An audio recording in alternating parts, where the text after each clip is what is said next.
to our training for some COVID-19 dialogue and interaction. So my name is Lance, I'm Chair of the Hawaii Fire Department. We were tasked by the mayor to put together some education, training, and outreach for the entire community, businesses, private, government, you name it, right? So what we did is we created a multidisciplinary team built with Department of Health, our subject matter experts, the fire department, the mayor's office, civil defense, Hilo Medical Center. And from there, what we did is we thought about how we can deliver consistent messaging and information out to the community here through credible sources like CDC, Department of Health, etc., to establish calm in the community as well as assure that everybody takes this incident serious. And I'm sure you guys are all are, being that you guys are here today, right? With that, okay, I'm going to cover a couple slides and I'll turn it over to our subject matter expert. Okay, so you guys are here tonight, and correct me if I'm wrong, we're from either the care home provider group, CNAs, etc. Is that correct, pretty much? Okay, good. Okay, so you guys are a critical group that we identified as priority one. Okay, our most vulnerable population, as you guys know based on the data, is our kupuna, or our elderly. Right, and you guys all care for them, and that's why we started with screening, because that's something that you guys should be doing at your guys' facilities. How are you guys doing screening? How are you guys not doing screening yet? Okay, screening or not screening? Who's doing screening? Screening? Okay, so that's great already. Okay, so we're already winning this war. Okay, because the last thing we want to do is bring something into our home or into our facility that's going to cause a spread. Okay. So again, this is our education prevention training, and it's going to cover one slide before turning it over right here. So this is our mantra. Is make no mistake, this is a community effort. It's going to take all of us, okay, to get through this incident, right? We're not going to count on government. We're not going to count on the federal government, the state, or the county, and say, what you're going to do for me, it's going to be us over here is what we're going to do for ourselves and our community so that we can get through this. Okay? What we're going to talk about is getting informed. Okay, getting informed, staying informed with credible sources again, okay, and with that, it's going to help keep us safe. Okay, I'm going to turn it over to Yoshi to cover the next. Okay, so just to give you a background, the coronavirus all began back in December 2019. There was a cluster of pneumonia cases in a city called Wuhan, located in central China, the province called Wuhan. Yeah. So these people with pneumonia, they were associated with live animal market. Supposedly, Wuhan is very famous for animal market. So at that time, the pneumonia was caused by unknown virus. Later, we started calling it novel, new coronavirus. So what we know so far, this new virus, we're calling it COVID-19, coronavirus disease in 2019. So COVID-19, we know that it seems to be more contagious than seasonal flu, which is pretty prevalent right now. We are also having a flu season right now. But at the same time, it's not as contagious as something like smallpox. And in terms of severity of the disease, this can be either good or bad news depending on who we talk to. So 80% of people who are confirmed to have the disease report mild to moderate disease. So meaning that with this, between mild and moderate, they may not have to go to hospital. They could just stay home and then be recovered. Yeah. And the 20% reports severe or very critical symptom from having this disease. And these are the people who are most affected, and then obviously we are most concerned about. We're going to get to it, but elderlies and people with health condition fit in this category. And you might have heard from the news, from media, that there were cases of asymptomatic person who never got sick. we have heard from WHO. So WHO recently put out a report saying that people who actually claimed asymptomatic without symptom eventually later on ended up getting some sort of symptom. So true asymptomatic might be actually rare. That's as far as we know so far. And in terms of fatality or the date of death, WHO reports 3.8%. So, up to almost 4 persons out of 100 could end up dying. That so far it's being reported. And obviously 3.8 is pretty high. It is more deadly than seasonal flu. But at the same time, other coronaviruses like SARS and MERS, and then also another deadly virus like Ebola. So the COVID-19 is not as deadly as those that we know of. And then I want to go back to the 3.8% fatality rate. So this is as far as we know. Out of the cases that were reported to, in this case, China.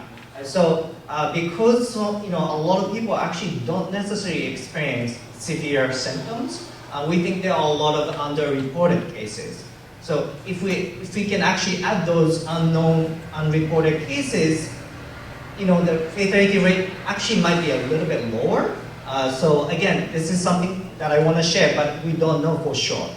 So it could be lower in terms of the fatality rate that we know. So this is a report from WHO, World Health Organization, as well as our own Center for Disease Control and Prevention.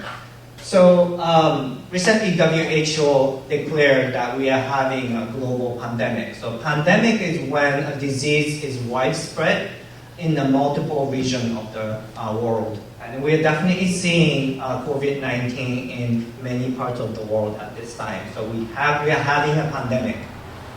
We are seeing over 179,000 confirmed cases globally.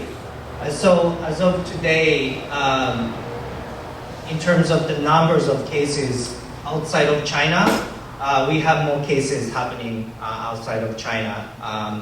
3 weeks ago, we are seeing more cases in China. That was 80%, 90% of cases. But now it flipped. We are having more cases outside of China. And as I said, we've seen over 7,400 deaths in over 150 countries at this point. So in US, so far, as of, this is data from yesterday, over 7,000 cases in virtually in all states at this point. We've seen, as of today, I believe it's more than 100 deaths.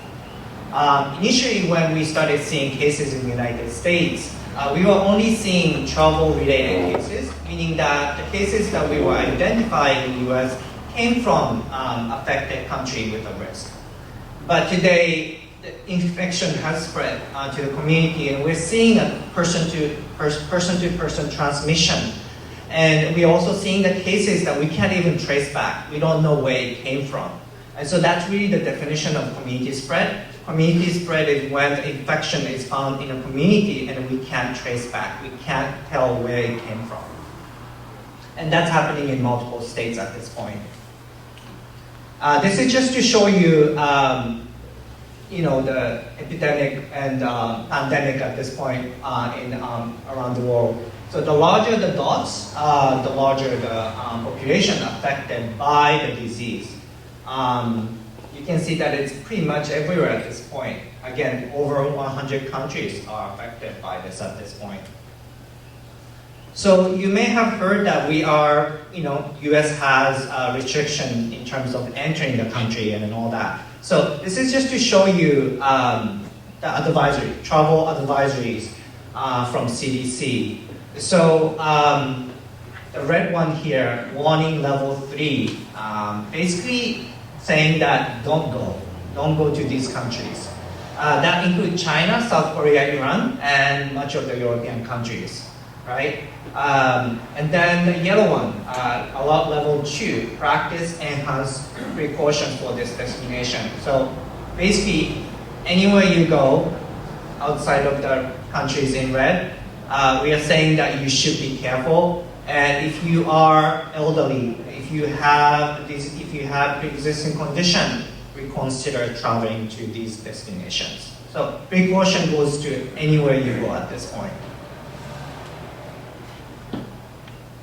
Related to travel, so if you are coming back to US, if you're returning to US from affected countries, we are now asking these individuals to stay home for 2 weeks to monitor their health, make sure that they're not sick, then make sure they're not having related symptoms from COVID-19. And if they ever feel sick, we are advising to contact their doctor and let the doctor know that you have been to certain country and then basically having a history of being to these countries. We do have now testing, so that can be applied as needed. So how COVID-19 is spread, we don't know a lot about it. It's a still brand new disease. At the same time, we've learned quite a bit from cases in China, for instance. So, as I said earlier, the first cluster of cases, they were associated with the live animal market. So we think that the transmission was originated from animals, and then eventually accidentally spread to human, and then now we are spreading to each other. The COVID-19 is spread through respiratory droplets. So when you cough, when you sneeze, you basically spread the droplets, infected droplets. And then a person who may have received that droplet can contract the virus. So close contact is defined as somebody who spent quite a bit of time with an infected person. So for instance, if you're a caregiver of somebody who is infected, or healthcare provider who took care of a sick person who might be infected, these individuals are considered close contact. And then of course, people who traveled from affected country, they might also pose some certain risk.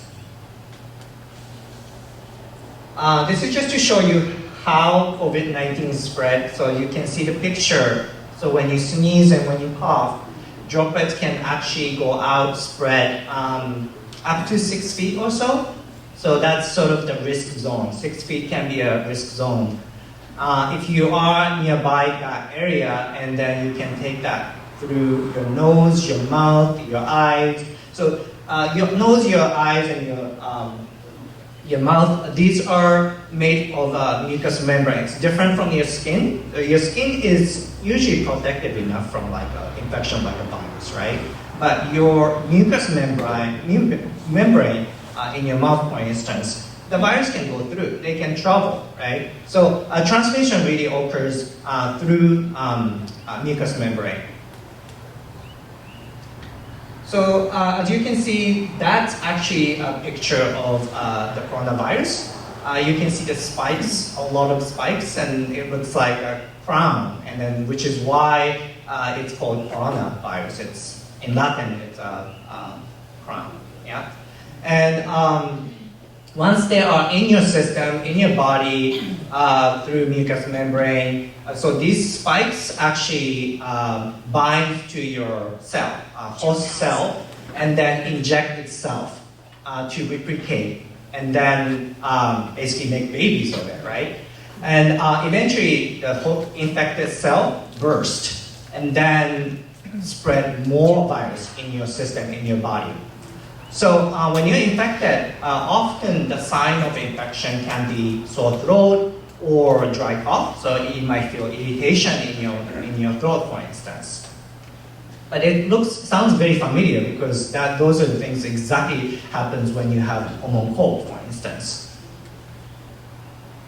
Okay, so once you're infected with COVID-19, you might have sneeze, you might have cough. But it all comes down to your lung, right? When you have a cold, when you have flu, you have affected lung, just like that.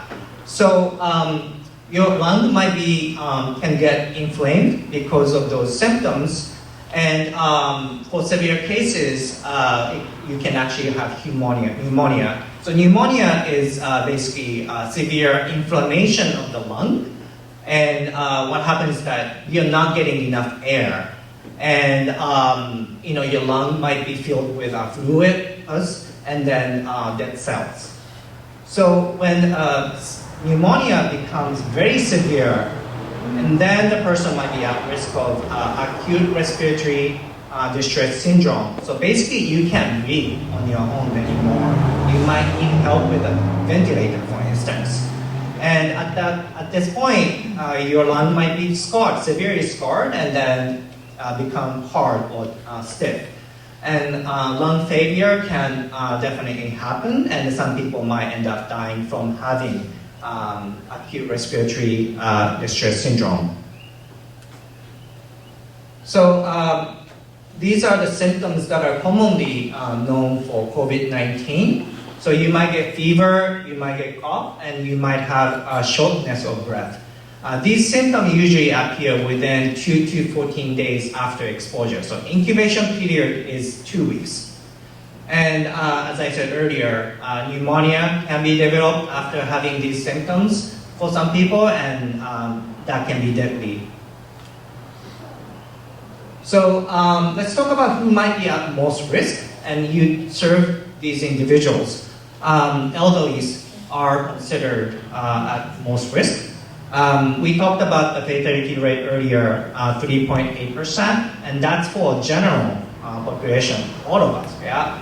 And then when you look at that same data just for specific population like elderly, and then especially if the person is actually older than 80, the fatality rate from the disease is 20% or over 20%.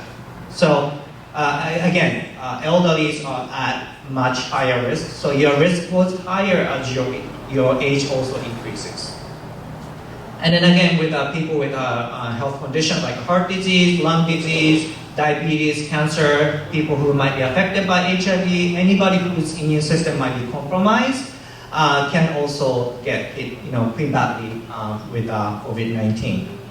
So it's really important that all of us to be aware of this, who is really at risk. And then if you are preventing the disease, you can also prevent the spread to others. So it's really about everyone being protective, knowing the prevention and protecting others. So it really doesn't matter who you are, but again, come down to the most high-risk person. And if you're protecting yourself, you're protecting the elderly. So we are now able to test for COVID-19. You may have heard from the news. So private doctors are now able to order testing for COVID-19. Your doctor needs to be looking at a few things. Obviously, you should have symptoms. We talked about the coughing, fever, and things like that. So anything that are related to respiratory illness should be looked at. You should have those symptoms if you ever want to be tested. And then also, your doctor might want to look into what we call epidemiological risk. So have you been to affected country, or have you cared for somebody who is infected? So being close contact, that is also your risk factor, your epidemiological risk factor. And then also, remember, we still live in flu season, yeah? So your doctor should also ruling out other common respiratory illness like flu, like influenza. And in addition to private laboratories, Department of Health is also providing testing. Our role here is mainly for ongoing investigation. So somebody tests positive, and then we actually investigate to find out who else might be at risk. So those people might be referred to us for testing. So in terms of treatment, because this is such a brand new disease, we do not have a specific antiviral treatment right now. But just like a common cold, we can treat the symptoms. You have fever, you take the medication. You have cough, you take the medication. That's how it works. And hopefully, while you take care of the symptom, your body can recover from the infection. And then again, because it's such a brand new disease, we don't have vaccine yet. Federal government and then also international effort, these things are ongoing. They're trying to come up with a specific treatment and then also vaccine as well. But it usually takes like a year or even longer in order for them to actually coming up with some sort of a vaccine. So we can't rely on vaccine right now. So this is just to show you our current situation in Hawaii as of yesterday. So far we have had 14 presumptive positive or confirmed cases. So presumptive meaning that in Hawaii, every time we test people, if they test positive, we still have to get a confirmation from CDC. Specimen has to be sent to CDC and then they have to confirm that. But we are treating these presumptive positive as positive. The testing is believed to be very accurate. And we currently, so 14 positive so far, and we've had quite a few today, and then I believe a few yesterday as well. One of the cases in Oahu, recent cases in Oahu, governor they actually said that it might be a tip of community spread. We haven't had apparent community spread in Hawaii, but that case particular is believed to be potentially a community spread. And 12 persons under investigation. So these are the individuals that we have identified as a potential carrier, and we are testing these individuals. So we will be getting their results soon. And so far we've tested, this is only for Department of Health, but Department of Health has tested 93 persons, and they all tested negative so far. And 9 persons being monitored. What that means is that they are staying home just to be monitored, checking their health. After 2 weeks, they can just move on to their life. Remember I was talking about travel cases. If you come from affected country, you are asked to stay home. And just for your information, this changes every day. We are looking at the different numbers. Yesterday, we'll be looking at different number tomorrow.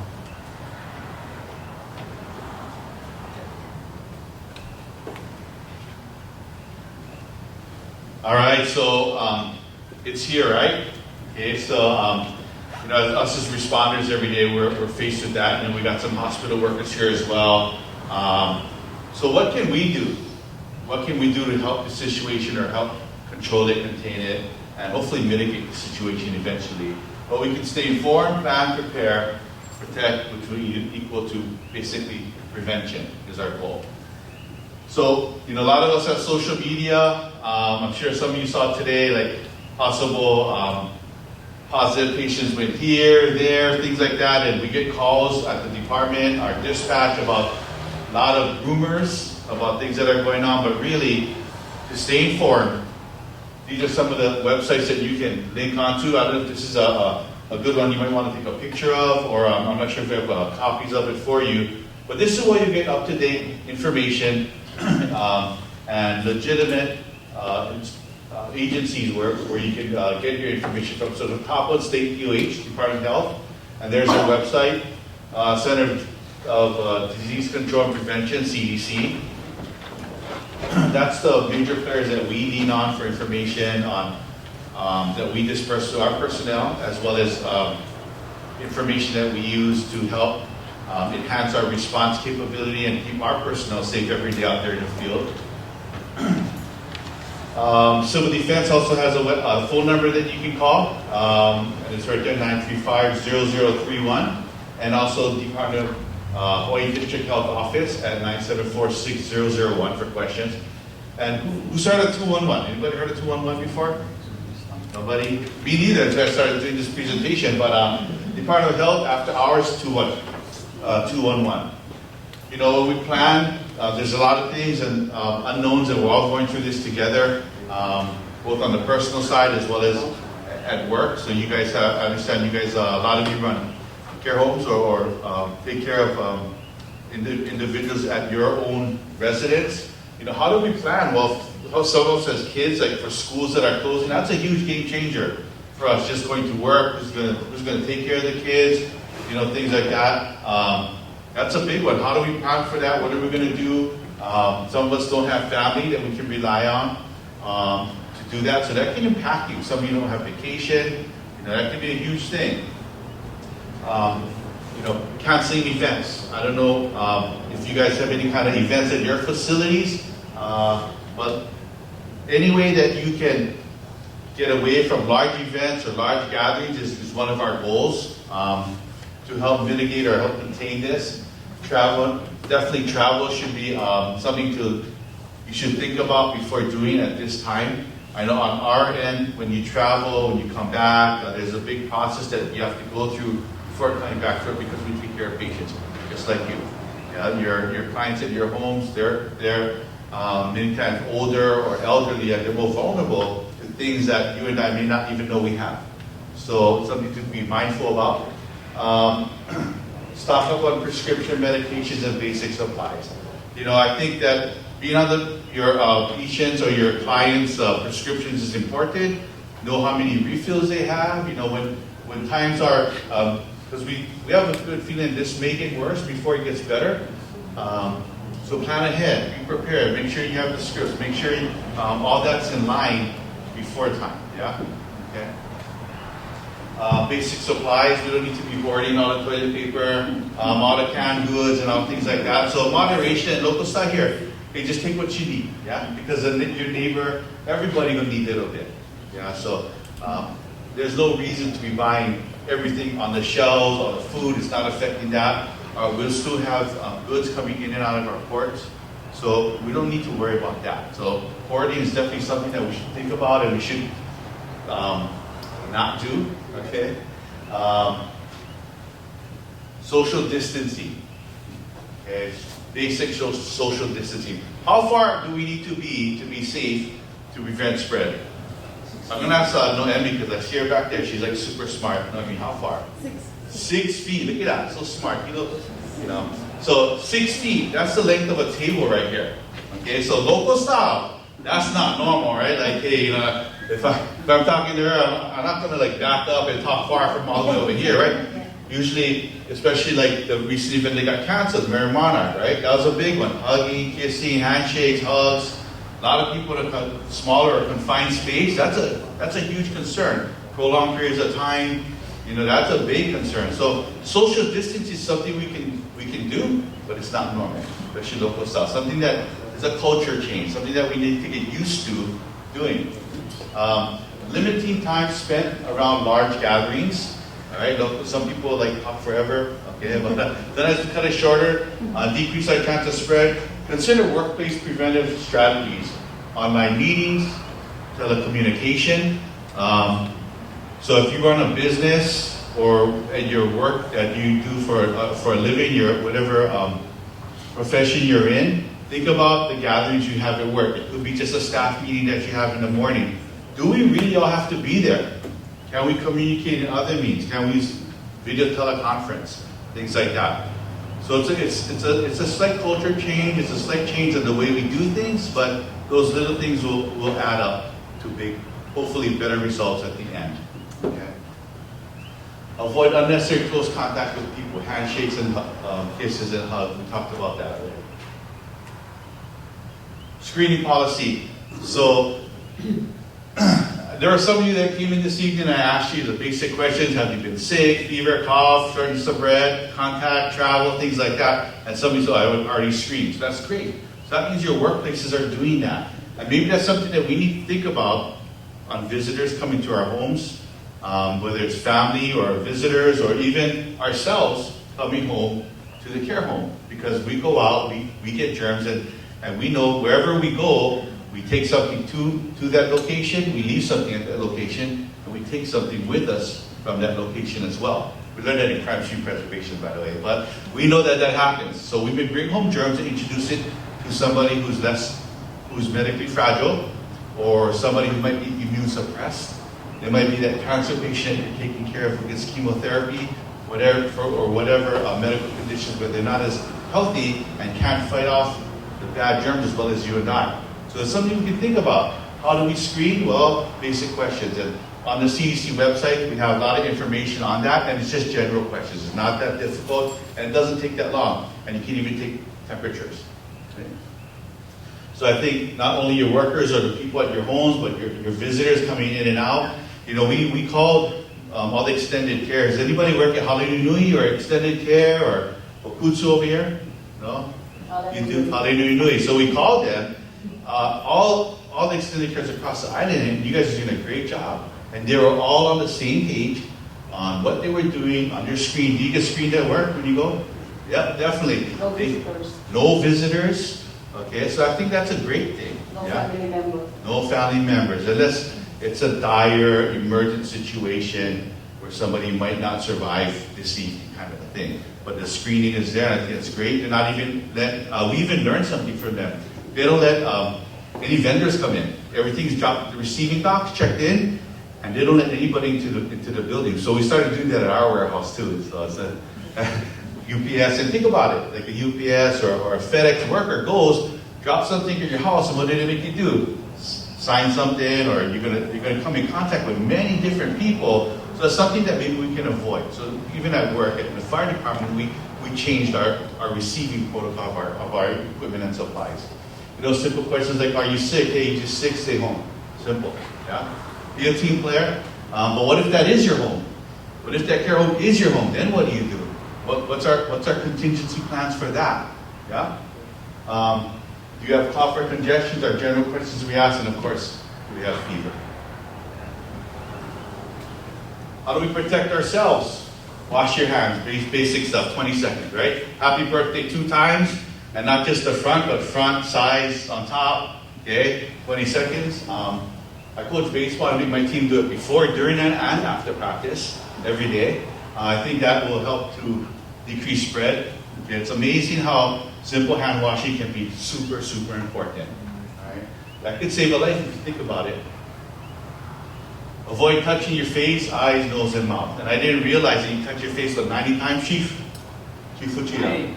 90 times. 90 times, they said. Average person touches their face about 90 times a day. That's pretty unreal. Okay.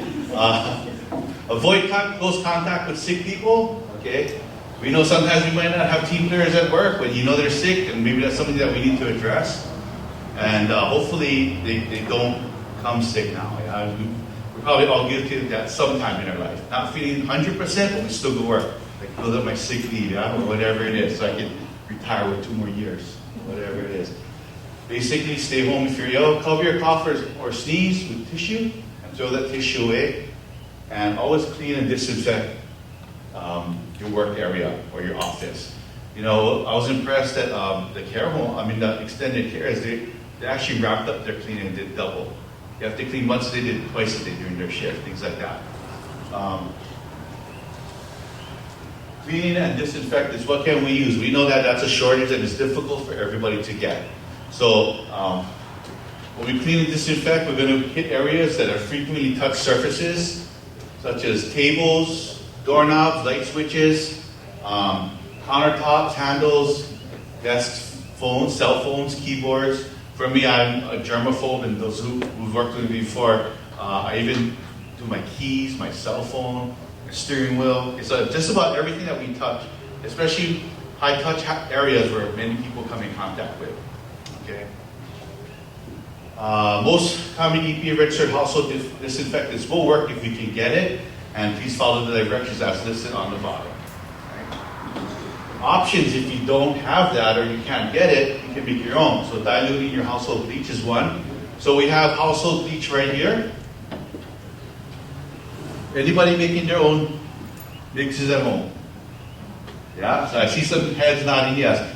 And for me, I don't, we try to keep it simple and like, hey, what can we put up here as an example where I would understand? Yeah, so I can understand 5 tablespoons in 1 gallon of water. I can understand that. Okay, so water, 1 gallon,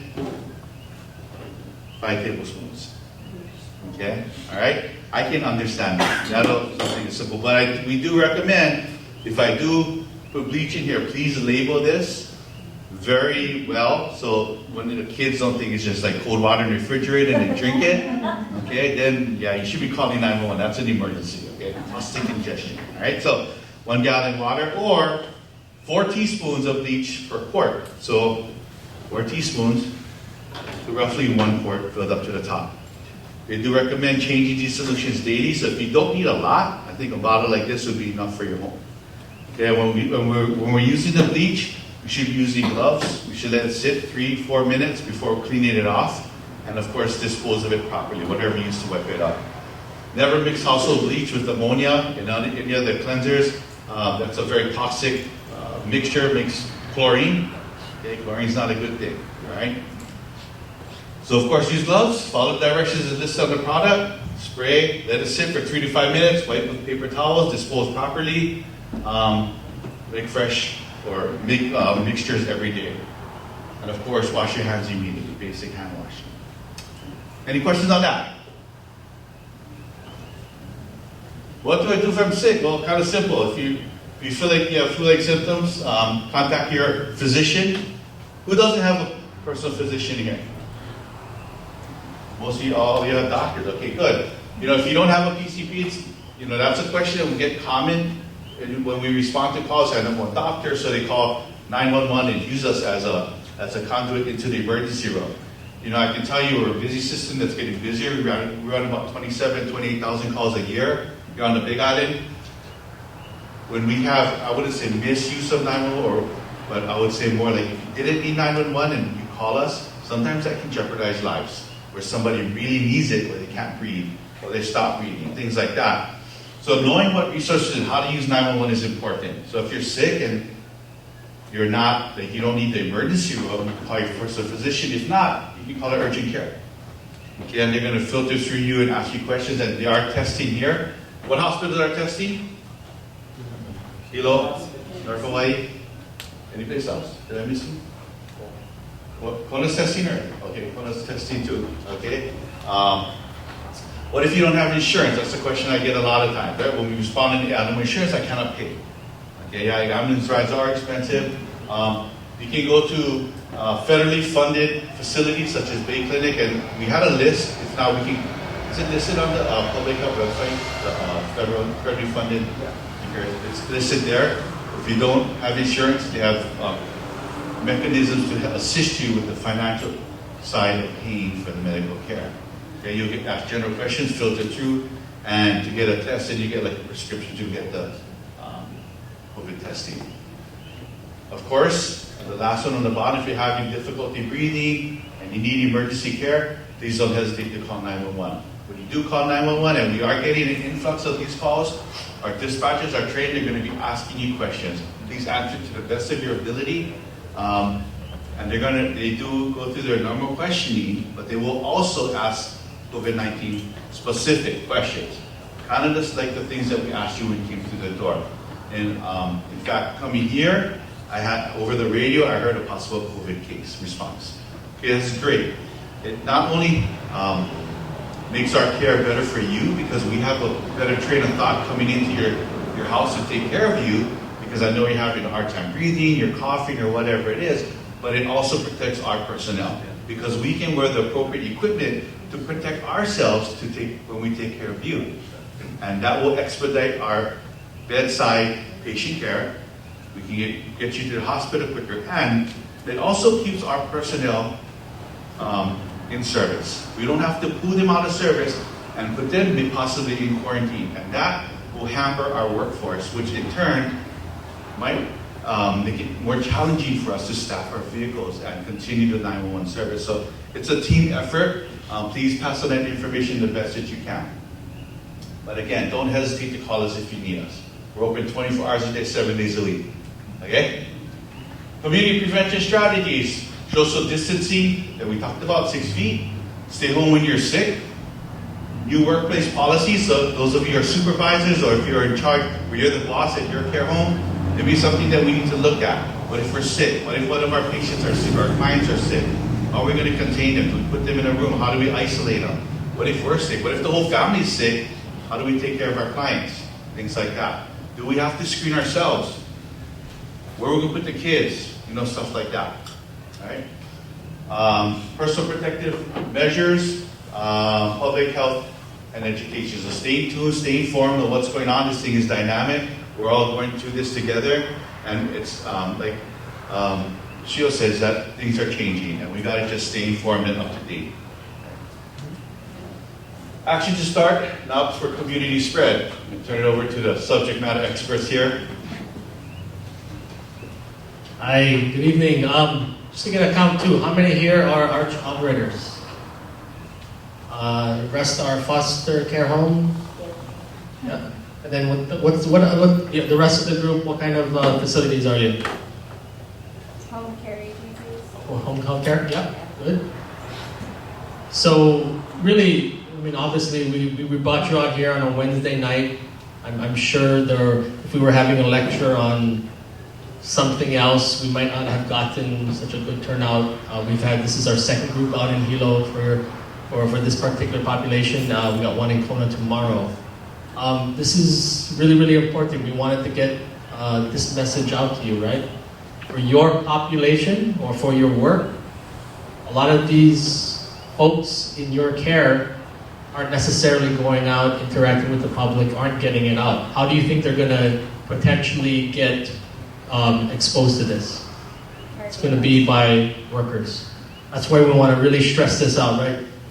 We're giving you lots of information. 3 major things we want to pass on to you, right? Number 1, this is really, really important. This is a novel coronavirus, meaning it's never been seen before. We have no immunity to it. Brand new. We are susceptible. I know we talk about a lot about the elderly, the morbidity and mortality. More people are dying, more people are getting sick at that older age level. But in theory, we can all be potentially exposed and all potentially become symptomatic and all potentially expose others. So really, really important, we are all equally susceptible to this disease. So we can all kind of bring it to a new place. That's why this is really, really taking on what we're seeing internationally. So we really, really want you to pay attention. Number 2, get your information from credible sources. We have some of those links for you. There's a whole lot of information all over the place. My news feed, my Facebook feed is just full of stuff.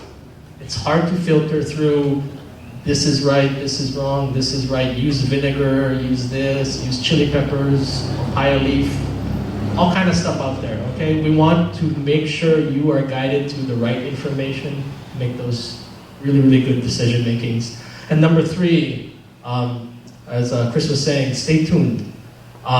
We're having to catch up just as much as everybody else, right? This information coming in, what we know about this disease, because it is novel, is so brand new that it's hard to describe. We learn more about it every day, and we're going to get a clearer and clearer picture. But for right now, certainly, I think we're over already 7,500 cases in the US. It's just really, really increasing. So, really, really important things. So, as the operators you are, or your general work precautions, right? You probably, I know for the arch operators, that DOH regulates as well as the foster care home, you have to submit an infection control plan, right? You renew your license. So the good news is that infection control plan, those plans will help in this situation. Even though it's a novel coronavirus, those things that you have in your plan are the plans in place to do this. So that in terms of regular sanitation, right? Limiting those that are sick, monitoring employee health, monitoring your own health. Because like I said, if you don't have a very highly mobile population, you're the one that could help introduce it in. So that goes for you yourself, any visitors you have, any visitors of residents. Those are the things you want to restrict. And as we were talking about, there are some facilities already on island, a lot of them, the big care homes, the hospitals, they have limited or made no visitor policies at all, right? Those things are not made easily, right? So pay attention. So review your plan. That time is now, right? Make sure it's up to date. Make sure you are ready to use that to your advantage. Review that plan. Limit or educate your visitors, your staff, yourself. Make sure that you're keeping aware of that. Practice those good infection prevention control practices, right? It's going to reduce it.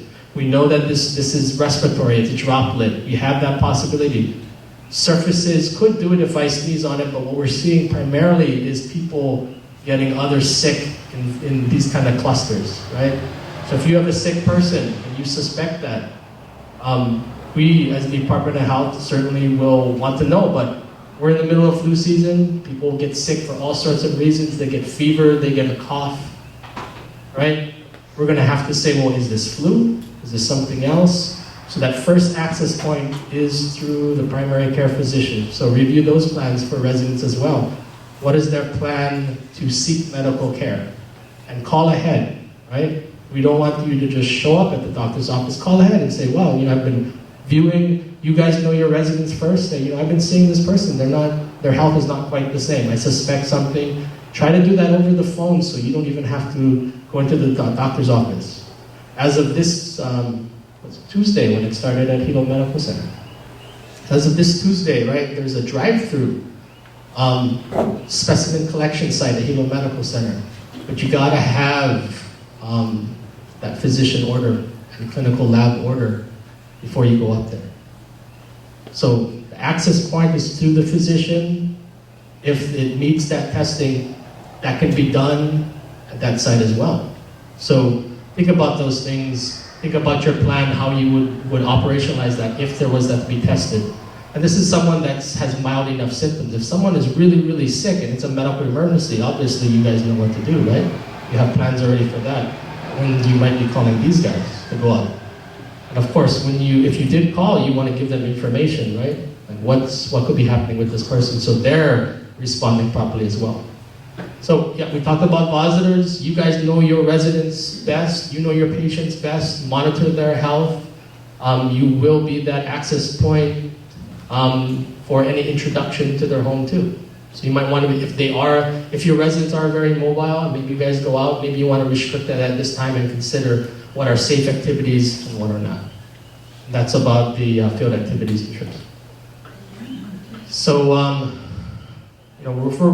we certainly, what we're experiencing right now, we don't see any direct evidence epidemiologically that there is community transmission happening on this island. Just this past weekend is when we had that first instance on Oahu of evidence of community transmission. That means this person had no direct travel in the last 14 days. So they likely got sick from someone here. So certainly we don't have that evidence right now, but it certainly could. There are many, many states and cities experiencing community transmission, right? So, we have some advantages being out here in the middle of the Pacific. Travel is being reduced. There's less cruise ships. There's less of these things coming in. But the risk is certainly still present. As long as there's still people coming in, there's always going to be that level of risk. And someone may come in asymptomatic, develop symptoms, pass it on to a community person, and then a little fire here starts, a little fire here, and then we get a big fire. So the sooner we can respond to these small fires and rule other things out, that's the current strategy being employed. So certainly, if you suspect this, certainly immediately you want to isolate that person in a private room. You can contact, your medical personnel. You would contact us if you needed, some kind of guidance. But we are not a medical facility, right? We don't assess people. We're not going to assess people over the phone. You will go right back to that primary care physician. So don't call us. That's Department of Health. If your clients get sick, I want to make sure that that's being communicated. Obviously, if someone is really sick and there's a high suspicion your resident is, they really should not be around those other residents, right? Because we don't know the exposure level to your other residents that could be there. So that person may have to be moved to another facility. But from an investigation side, if I know that that person hasn't left and they're sick, and they've been there, maybe their symptoms have been going on for 2 days, through our investigation, we're going to suspect that perhaps the other residents could have been exposed. How many of your residents eat at the same table, from the same, and eat the same food cooked perhaps in the same source, right? So from our disease investigation standpoint, everybody who could have been around this person for an extended amount of time could be a suspected case. So this is of course, how infectious disease happens, right? So, you really want to maintain logs of who's coming in. your workers on what days. If you have that, if we have to do an investigation, having that information will give you a sense of who potentially could have been exposed, but also give us a heads up to start our investigation too. So this is kind of, the situation we don't want to be in. So we don't want to be in that situation. So think about what you can do to not introduce it into your home, into your workplace as well. And if you're home healthcare agency and you're going between multiple ones, it's the same thing. Especially that goes into the sick policy, right? If you're not feeling well, should you be going out and interacting, especially with an elderly population that is a little bit more at risk for the worst outcomes? That's where we really have to take our own responsibility to. Let me do this, yeah. So, a couple of things. This is our state website, health.hawaii.gov. We don't have the JIT. It's on the next slide. Okay. Centers for Disease Control, those two sites, believe me, there is more than enough information there for you to review. There is specific guidance for specific populations. There is for healthcare settings. There is also guidance for people with mild symptoms that are living in a residential home. There are guidance for long-term care facilities, which, there's no specific guidance for some of your archetype of facilities because you're kind of in between that. But you could find a mixture of some of those guidelines that would suit you. Civil Defense Call Center, as we said, is operating, 935-0031. This is the number for our Hawaii District Health Office if you have additional questions. The 211 is just a general helpline for general information. Who signed up for Hawaii County Civil Defense? Anybody here? Good. Go to Civil Defense, Hawaii County, look for this sign up for Hawaii County Police Department email text alerts. Already we got, I was getting this early in the morning, we had a flood watch until I think 7:15, I don't know if that ended, but they're always sending out information for earthquakes, tsunamis, that's very active during the lava flow. This is a great way for you to stay connected and know what to do for your personal life, but also your work. So go ahead and get signed up. It's really easy. You just put your information in there, and then you can decide if you just want it by email or you want a text alert every time things come up. If you want more information directly to your inbox, there is a joint information center that was put up by the Hawaii State Department of Health. Go to our website, there's a red box down here kind of below. You click on that red box, it'll take you to a page. Put your email in there. Press the button that says, I'm not a robot. Press the button, and then every day, right around, I think it seems to be 5:30 or 6, you'll get that email directly into your inbox that gives you the situation summary of what's happening in Hawaii State. So like I said, there's a lot of information every day, more stuff.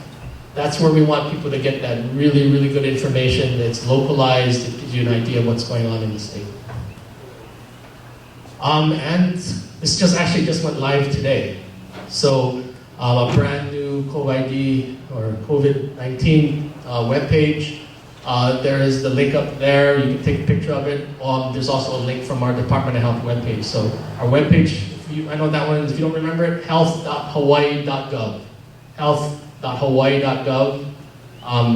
There'll be a link to this. So a whole lot of resources here. Like I said, we have a lot of reading, a lot of information, and it depends on how deep you want to go. Finally, who's seen this around town? Have we been doing our job well? You guys seen this around town? I was at Prince Hilo this morning, didn't even get in the building, and I saw this already. So we're trying to get people, remind people that this is a community response. This is a true public health emergency in the greatest sense, because we are all susceptible. We are all equally likely to perhaps see this disease in our communities. So it is everybody's responsibility. Everybody's pulling on and do what you can, even if it's just reducing your own personal risk. We still have time for questions. We'll also be here after for a little bit. Did anybody have any specific questions?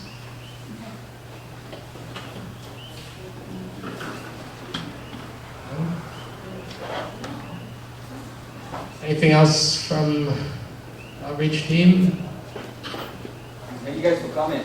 Yes, thank you for coming, and please take this information, share it within your network as well. When you find stuff, send it out to your network. Everybody can help us get the word out.